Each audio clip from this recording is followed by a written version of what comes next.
Well, this is a Boll Weevil catching machine that was used shortly after the turn of the century whenever the boll weevil started coming into central Texas. You know, the weevil is a native of Mexico, and the cotton producers in the United States didn't know this weevil until sometime in the teens or after the turn of the century, and they didn't have insecticides, so they developed a mechanical means of combating this insect. The way it works is it's on a framework about like a cultivator, and you can see here a couple of gears which make this blade part back here turn. These big old blades would resemble the blades on a windmill individually, and they turn counter to one another as the machine goes down through the field, beating the cotton, and it knocks off the grown weevils and the stung squares and the bolls that have been infected by the weevils, knocking them into this pan. Now, the grown weevils are pretty lazy, and they saw kind of like a possum, and we've caught some here today down in Dickens County in this pan.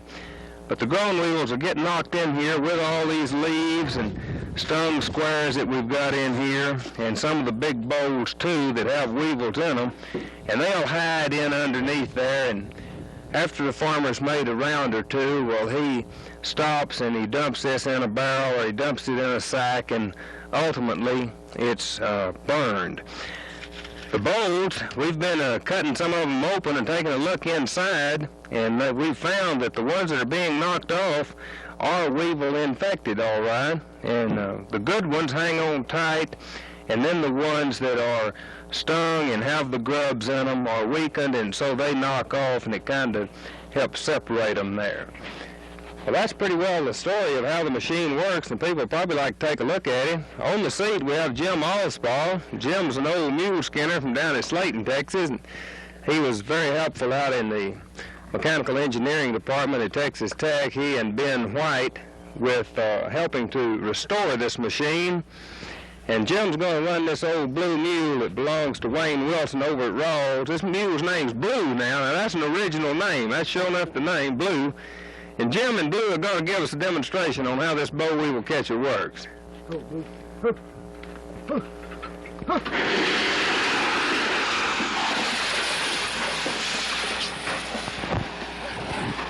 Well, there goes Jim and Blue, and you can see that the fans are beating the cotton and knocking those things off into the pan as it goes.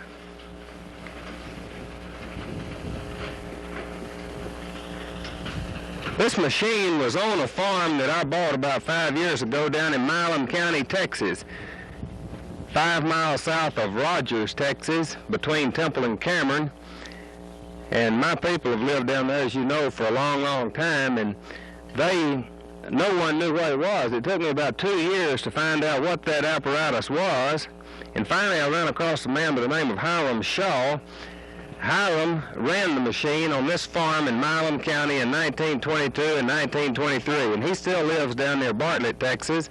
I visited with him this summer, and he was telling me all about it and how it worked. He thought he did a pretty good job for that day and age before insecticides came along.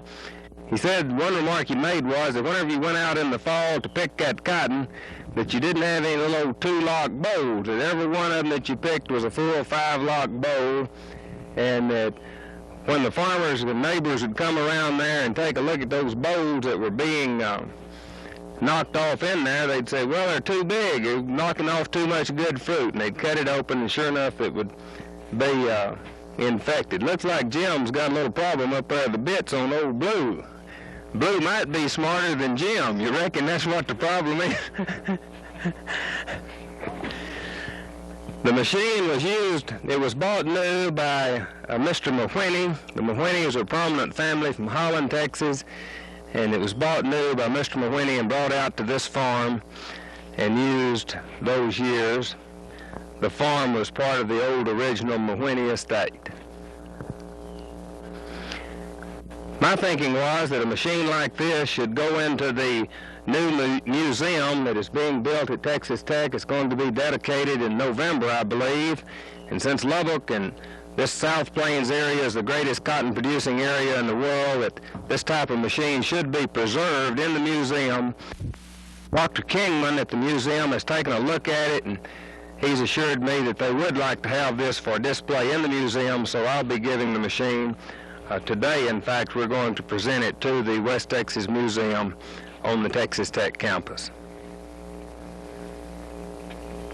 Lou thinks he's coming home now. Mr. White, who's a machinist and helped build the gear, standing over here, observed that Blue's headed home. These mules, when they're headed toward the barn, they always go better. I've heard it's great.